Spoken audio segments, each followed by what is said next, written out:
Hi guys, I'm Carriço, writer for Esports Driven, and today I'm joined by David, Duelist for Rookars. How are you, David? I'm good. How are you? I'm good, thank you. Thank you for agreeing to do the interview, David. Yeah, of course. My first question for you is, how did you get into the world of esports? I started playing games when I was around 3 or 4 years old because I come from a family of four siblings. So automatically, my three brothers got me into gaming, and I started beating them and stuff like that. So that's how I got into gaming. And why did you choose to become a professional player? I mean, I always knew since I started playing League when I was around 14 years old that I wanted to play competitively. I don't know if I wanted to play professionally Mm-hmm. because I was like I want to still live my life and stuff like that and experience stuff because living an esport life you definitely miss out on real life stuff when you do it. But yeah, when I was around 16, I think I decided that this was the time I wanted to do it. And can you talk a little bit about your part in Valorant before joining UCARS? I started playing Valorant in the beta. I started just playing with my friends because I was kind of burned out of CS. I wanted to try something new. Apex wasn't I played Apex a lot as well, but it wasn't the same thing for me. So I started playing Valorant. I played with two friends. We eventually built our own team of four friends. Just started playing tournaments. I eventually got scouted just on Facebook actually, on a Danish group about people searching for people to Mm-hmm. play a Valorant tournament, and I started playing with Malfoy, Desmo, Red, and Bear, and that's basically how my journey started. And then after that, I went on to join another Danish team, and then who cares after that? And you play as a duelist mainly, right? Yep. So, in your opinion, what are some of the qualities that make a good duelist at this pro level? I feel like when people talk about rank, they always think the duelists have to be the tough frag. It has to be the guy with the most kills. I feel like that's the dumbest opinion there is. I feel like the duelist is definitely some guy who has to be a good aimer and very good mechanically. Probably they have to be very very good. Mhm. But the main role of the duelist is to create space when you enter sites or when you want to enter different areas of the map. As the first guy, you have to create space for your team. They should a server supports you so you can create the space. So mainly creating space for your team is the role of the duelist in pro play, not the And kills. yeah, and what does your daily routine look like? I usually wake up at around 10, 11 in the morning.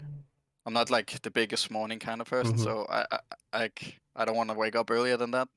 I usually wake up, I talk with my girlfriend for a little bit, I go for a walk, and then I make sure my guinea pigs has food and water and stuff like that.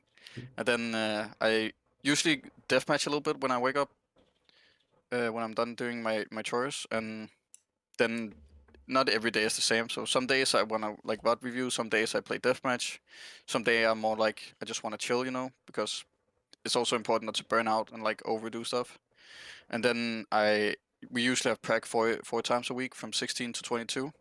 So it's not the longest scrims or the longest day as most people have because we're Yeah. not under an org right now. So people Mm-hmm. have jobs at the side, which I don't, luckily, because I have the pleasure of living with my brother. So I would say yeah, wake up, do chores, play some deathmatch, chill or watch demos, and then prac. And then usually after prac, I chill for an hour or two and then bed. Mm-hmm. And I'll like, do you prepare for opponents in general? We'll talk about the VODs, like are the VODs one of the ways you use to prepare for your next opponent? The main thing is our analyst slash coach Enfest usually is Mm-hmm. the one that what reviews and goes in for more specific things. And we also usually as a team watch the demos together and talk about what they usually do, how they usually play. Like if someone hard lurks most of the time, or so if they're because every team is different. Some teams have this hard lurker, and some teams play very 5-man. So that's a thing we usually watch out for a lot. And then if I feel up to it and if I feel like I really need it in a match, if I don't get enough out of the VOD with the team, I usually watch it alone as well. But I'm not the biggest VOD reviewing kind of guy. Mm-hmm. I like playing the most. And you talk a little bit about Nfist, right? And how do you feel like playing with Nfist and the rest of the players at the cards? I feel like Hookahs is we're definitely a team of pretty much best friends. We all Mm-hmm. interact inside and outside of the game.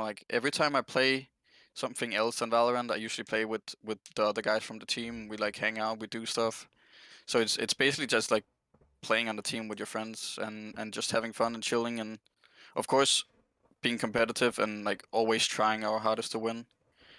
And Enfys brings like he of course he's not Danish, so it's kind of different because we're five Danish Yeah. players. So there's definitely like the communication issues, but else he's like a very good coach, and he's more on like the mental side for us and the analytic side, and he's like the strat kind of guy. So he's more like mental because sometimes we have like problem with like what is it called when we fall behind. We Yeah. have a tendency to like struggle with getting the mentality back Hmm. up, which is something like he take pauses for so we can fix it. You talk a little bit like how important this is for the project, but also outside of the game things like the coach, etc. Like finding an organization and being your team managers. Like how important is his work on the cars? Uh, we have a guy called Bodok. I don't know Hmm. if you know that guy. Yeah, I Yeah, know. he's like our manager, you could Hmm. say. He does like the talking with orgs and like searching for stuff and coaches and stuff like that. I'm mainly the guy who finds scrims because I don't work. Well, the other guys do. Well, not all of them, but three on the team has work in school. Hmm. So I usually stand for like finding scrims and finding scrim opponents and stuff like that. And Fist is more like he's makes sure we have the bots up and going and stuff like that. So he's our recorder and coach and analyst. And Bodog is more like our social kind of person that like does the things outside of the game. And what are some of the, like the things intangibles that like each player brings to the team that, in your opinion, are very important to the team's success so far? I think I mean everyone brings a very good mood and everyone brings good humor, and I feel like it's very important to be friends if you want to play on a team, Hmm. at least for a longer duration of period. It's not very fun to play on a team where people are not friends or if the atmosphere is bad like that. Even if like it's the five best players in the world, it's not fun, you know? It's just Hmm. toxic. That's gonna work. Um, so definitely good mood and good humor. Some people like Mask is like our in-game leader, so like he brings most of the strategic stuff and Sunshine as well. They're more like the strategic guys. I mainly bring like me and Nakimbo are mainly like the firepower guys. Mishu's like our little prodigy wonder kid who's like very energetic and always up and running and hyping people up and stuff like that. And you touched a little bit on that. Like, what do you bring to the team, like outside of the game? I would say I'm more like kind of like the. I wouldn't say I'm like the captain of the team, but it's mainly like me who does like planning, like Hmm. talk people like when can they scrim, can they do this meeting, like if we have orgs we have to talk to. I'm like the person who like makes sure we have like the schedule for it and stuff like that. So I'm more like kind of like the person that makes sure everything goes around in the team. And like, Sorry, I have something in my no, throat. So. no, bro. Like, how important is it to have like a great team environment? You mentioned a little bit that it's you guys are friends, like, and you're basically a team of friends, and that's maybe one of the reasons you have been together for so long, right? Do you think, like, Yeah. in order to be together for so long and even to find success, like, a team needs to have a good team environment outside of the game? Yes, I think you see teams like in CS:GO, like Astralis, back when they were like at the top peak, they were doing like team exercisements. They were like always chatting. They were doing videos together, doing like Hmm. blindfolded gaming and stuff like that. And you could like see that it has an impact on you. Like if you trust your teammate with everything in you, like you're gonna perform better, and you're gonna trust that teammate to do his job. If you don't trust, it won't work. And usually, if it's toxic, you don't trust your teammates. So, and how would you evaluate like your campaign in the first split of VLR? Mm. Hmm. The first split of VLR, I think it went semi okay. It didn't. I mean, we went 1-6, so that's pretty bad. But Hmm. I don't feel like we went 1-6 in a bad way.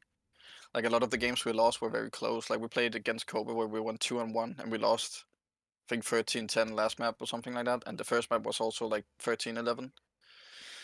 So I feel like it was very close games. Like the only ones we really got like dominated in or like we didn't play too close with was like Alliance and XL.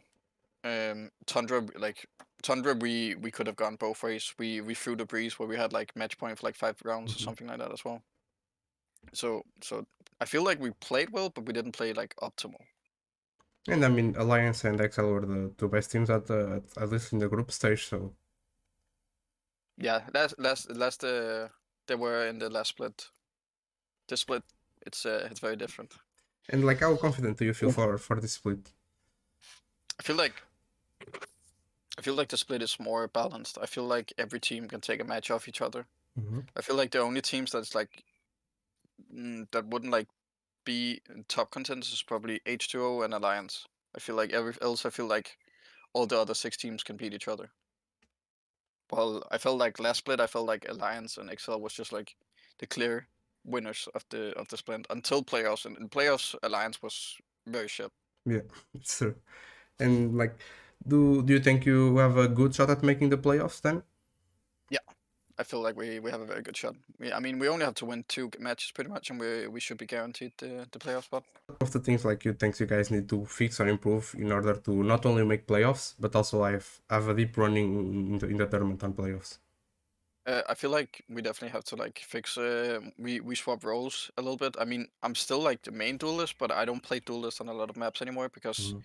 Jet got nerfed, and my race was just like I was just average at race, I would say. So, And like I'm definitely like the operator player on the team, so we swapped me and Akimbo for him to race and me and Chamber, so I could still play the operator. So we still like have to get that completely in sync because now he's suddenly the entry fragger, at least on executes, while I'm more like the guy finding picks around when we're not doing executes. and like how And yeah, go. and I also feel like we definitely need to work still on some fundamentals. Like we're definitely improving a lot, Hmm. but there's still a lot of improvement and the strategic thing. Like strategy has never been our strong side. That's why people called us very one-dimensional last split. And like we still managed to take rounds off people, even if they read it like fine, and we're like 4 or 5 stack, and we still almost managed to win every round. So we just had to like figure out how to be less predictable. And how would you describe your playstyle right now? Do you think you guys evolved from last split? Yeah, we evolved a lot. We're definitely way better strategic wise, and we're also way better to adapting to enemy playstyles. Because back before, we just like if we felt like we were stuck in a hole, we just ended up on T side, for example. We just called we rush every round. You know, Hmm. we didn't know what to do. We just called rush, rush, rush, rush, rush. Now it's more like we know what to counter different things and like what setups and stuff like that that can do it. And is it harder like for you guys to play against more structured teams or teams like adapt more on the fly? I feel like we definitely struggle against more team. I wouldn't say we struggle. I think it's just more like mentally wise, it's more annoying to play against team that's like doing random shit that you don't predict. I mean, if you lose to a structured team, you feel like okay, they're just smarter than us. Yeah, But when you like just lose to people who are like just doing random 5-man pushes and it's like exactly the place where you're going, you just feel like okay, that was random, but I mean it works. yes. So I feel like it's more like I don't feel like it's harder to play against one another, but one of them feels worse to lose against at least. Hmm. And is there like a team you are really looking forward to facing off against in the second split? Uh, I would say Heat because when we played in the seeding match, we kind of like we didn't feel like the match was too important because it was just a seeding match. Hmm. So we just played on the fly. We didn't like really run any strats or anything like that, and we still felt like we played well, but they still beat us pretty well anyway. So I definitely feel like I want to get revenge back on them because that's like our most recent loss. But I also want to beat teams like Excel and Finance because people are saying that's the 2 best teams in the league. I And feel like I yeah. feel like Kova definitely on the same level as us. I feel like Kova and us are like pretty much the same. So I feel like that's gonna be a good match as well. And like, how do you manage to compete against teams like HEET, Alliance, Excel, Finance, like you mentioned, despite not having an organization? Being better players.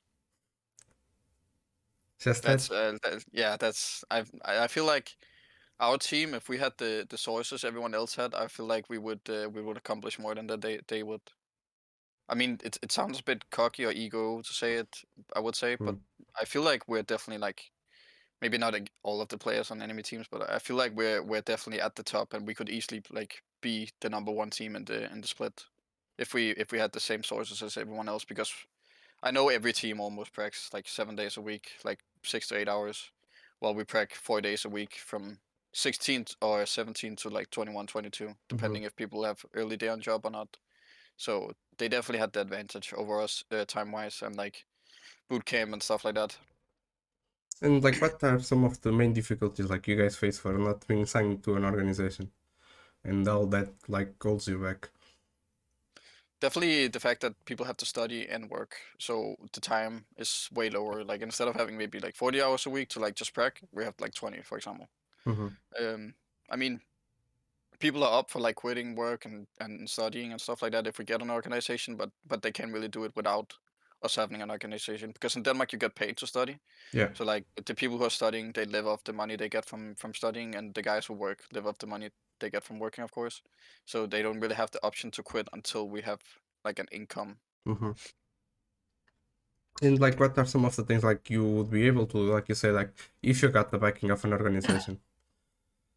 We would be able to prac like double our time we prac now. We would be able to boot camp. We will also probably have the possibility of like getting mental and physical coaches who would like help us because like mental stuff is still like very important, and I feel like you can't like tell your teammate, oh man, I feel like this sucks so bad, I'm like in a slump or anything like that. I feel like if you say it to your teammate might be like, oh, he's feeling bad about himself in a bad way, you know. Mm-hmm. Well, if you tell it to like a mental coach, for example, it's more like it's more anonymous, you could say, so it doesn't affect the rest of the players on the team. And But like, yeah, and but boot camp is probably the biggest thing. Like boot camp does wonders. Like when you can sit next to each other, see each other's emotions and stuff like that, and just play 24/7 and just focus 100% on the game, not like having to go and put pillars down for 8 hours on at workplace or something like that. You know. do you think like if you make it to playoffs this second split and also have a good run at playoffs, you will be signed by an org finally? I mean, I expect so, and I really hope so. But I mean, you never know in esports. It's I mean, we thought we would get signed last split as well, so it didn't happen. And But you because know, it's there are a lot of organizations, especially from Denmark, like big organizations that still haven't come into Valorant. That if they are yep. looking for especially for a Danish team like you are the main guys to pick up. No. Yeah, there's pretty much. I don't think there's a single like big Danish organization in Valorant that's like at least not any organizations that like the one you know from CS like Copenhagen Flames and Yeah, no, Heroic, there's none of that. Astralis and stuff like that. None of those are in Valorant yet. So yeah, if I mean, I hope if they go into Valorant, they're gonna like hit us up or something like that because we are definitely number one Danish team right now. Yeah, for sure. And like, what are the main goals for Rukart, like for the remaining of this year? I mean, getting playoffs and winning playoffs is definitely the first goal. Mm-hmm. What happens after that is we want to win the promotional, of course, after in the against the other VILs. But the main goal of the whole team has always and will always be hitting top 15 in EU on VLR. And like for you as a player, like what are your goals for the remaining of this year? To be the best player I can be. If that's the best player in the world, so be it. If it's the best player in Denmark, so be it. If it's top 10 in the world, that's it. I just want to be the best that I can be personally. I don't really like care how good anyone else is. I just want to be as good as I can be myself. And So is just push myself to the limit. like is there anything else you want to say to like to the Ukar fans or like to the organizations that are looking for a roster for a team right now?